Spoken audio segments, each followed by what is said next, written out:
अस्सलाम वालेकुम, this is Maroof Khan. Welcome back to another video. I hope you all are doing well. So इस video में हम लोग सेकेंड ईयर ज़ूलॉजी का गवर्नमेंट दिल्ली कॉलेज के एमसीक्यूज सॉल्व करेंगे। First MCQ, in this type of reproduction avoid genetic monotony. So genetic monotony वो होता है जिसमें ऑफ स्प्रिंग बिल्कुल अपने पेरेंट्स की तरह होते हैं, तो उसको अवॉइड करने के लिए सेक्सुअल रिप्रोडक्शन है कि सेक्सुअल रिप्रोडक्शन अवॉइड कर देता है जेनेटिक मोनोटोनी, और इसमें वेरिएशंस आ जाती हैं। जैसे कि ह्यूमंस में वेरिएशंस होती हैं, बिल्कुल अपने पेरेंट्स जैसे नहीं होते हैं ऑफ स्प्रिंग। सो यहाँ पे करेक्ट ऑप्शन सी होगा। एमसीक्यू नंबर 2 है, the over production of cortisol causes. So over production causes करती है कोर्टिसोल की कशिंग सिंड्रोम। कशिंग सिंड्रोम के सिम्टम्स होते हैं ओबेसिटी, हाइपरटेंशन, जिसमें ब्लड प्रेशर ज़्यादा हो जाता है। सो ये इसके करेक्ट ऑप्शन होगा, over production of cortisol causes Cushing syndrome. So correct option यहाँ पे सी होगा। एमसीक्यू नंबर 3 है, this is not a sexually transmitted disease. यहाँ पे आपको सेक्सुअली ट्रांसमिटेड डिजीज ही दिए हुए हैं आपके चैप्टर 4 में। 4 सेक्सुअली ट्रांसमिटेड डिजीज है, but tetanus is not a sexually transmitted disease. ये कॉज होता है बाय बैक्टीरिया, तो यहाँ पे करेक्ट ऑप्शन टेटनस होगा, C. MCQ number 4, this disease is cause by the deficiency of insulin. So insulin की deficiency cause करती है डायबिटीज। अब ये डायबिटीज डिपेंड होती है इंसुलिन पे या ना रिसेप्टर्स पे डिपेंड करती है या इंसुलिन पे डिपेंड करती है, वो 1 और 2 हो जाते हैं, वो ज़्यादा एक्सप्लेनेशन हो जाती है, लेकिन डिफिशियंसी ऑफ इंसुलिन कॉज करते हैं डायबिटीज। करेक्ट ऑप्शन यहाँ पे बी होगा। एमसीक्यू नंबर 5 है, parthenogenesis is a type of reproduction which. तो विच रिक्वायर्स, तो पार्थेनोजेनेसिस टाइप ऑफ रिप्रोडक्शन होता है जिसमें सिर्फ और सिर्फ एक गैमेट रिक्वायर होता है, जो फीमेल का होता है। ये अंट्स में ज़्यादा देखा जाता है, हनी बी में देखा जाता है। सो करेक्ट ऑप्शन यहाँ पे सी होगा, 1 gamete. MCQ number 6, each primary oocyte ultimately develops into. So primary oocyte, अगर ये एक टेक्निक है, इसको आपको क्वेश्चन को समझना पड़ेगा। यहाँ पे प्राइमरी oocyte है, तो प्राइमरी oocyte अल्टीमेटली डेवलप होता है बाय माइटोसिस 1। तो यहाँ पे ये है कि प्राइमरी oocyte कितने डेवलप करते हैं, कितने ओवर डेवलप करते हैं। तो प्राइमरी oocyte ने सेकेंडरी oocyte डेवलप किया एक, और एक पोलर बॉडी हो गई। पोलर बॉडी तो 3 बनी, आखिर में डी जनरेट हो गई वो, लेकिन एक सेकेंडरी oocyte से एक ओवा बना। तो प्राइमरी oocyte ने क्या अल्टीमेटली डेवलप किया, एक ओवा। तो यहाँ पे करेक्ट ऑप्शन सी होगा, primary oocyte ultimately develops into 1 ova. MCQ number 7, this part of brain consist the right and left cerebral hemisphere, thalamus, pons, corpus callosum and cerebrum.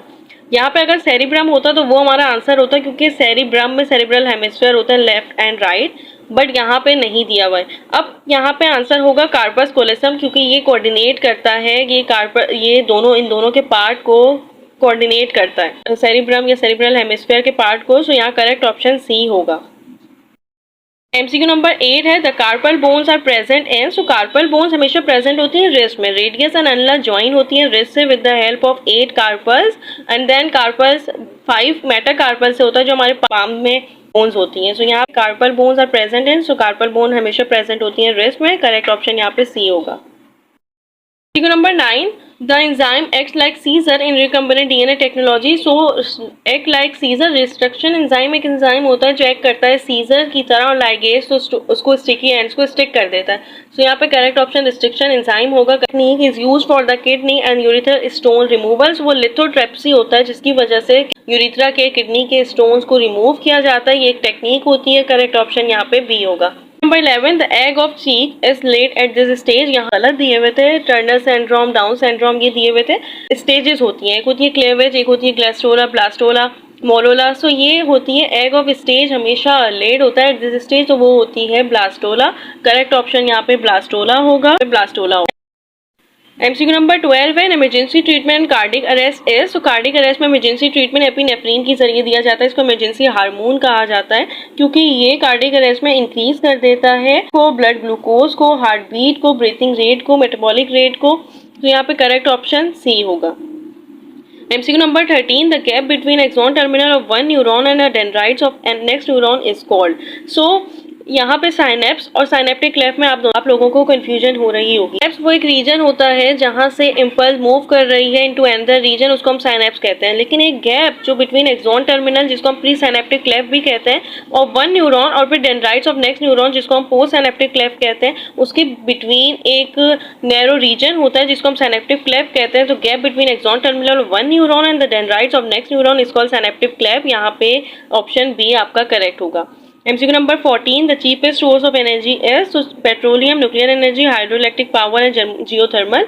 यहाँ पे अगर सोलर एनर्जी दी होती तो हम वो लगाते हैं, वो चीपेस्ट सोर्स ऑफ एनर्जी है, और फिर then cheapest source of energy यहाँ पे हाइड्रो इलेक्ट्रिक पावर होगा, क्योंकि ये cheapest source of energy Pakistan में चीपेस्ट सोर्स ऑफ एनर्जी के तौर पे यूज होता है। करेक्ट ऑप्शन यहाँ पे सी होगा।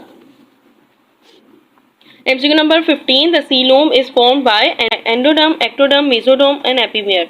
सो सीलोम फॉर्म होता है by splitting of mesoderm. Splitting जब मेसोडर्म की होती है ना, तो एक पार्ट अटैच होता है एंडोडर्म से और एक होता है एक्टोडर्म से, और देन उसके बिटवीन में जो एक रीजन होता है उसको हम कहते हैं कि बॉडी कैविटी है, ये सीलोम है। करेक्ट ऑप्शन यहाँ पे सी होगा। MCQ number 16, the number of actin filament surrounding each myosin filament S. तो ये एक्टिन फिलामेंट जिनको हम थिन फिलामेंट भी कहते हैं और मायोसिन फिलामेंट जिसको हम थिक फिलामेंट भी कहते हैं, ये सराउंड करते हैं 6 से। एक्टिन फिलामेंट सराउंड करते हैं ईच मायोसिन फिलामेंट जो 6 होते हैं। करेक्ट ऑप्शन यहाँ पे सी होगा।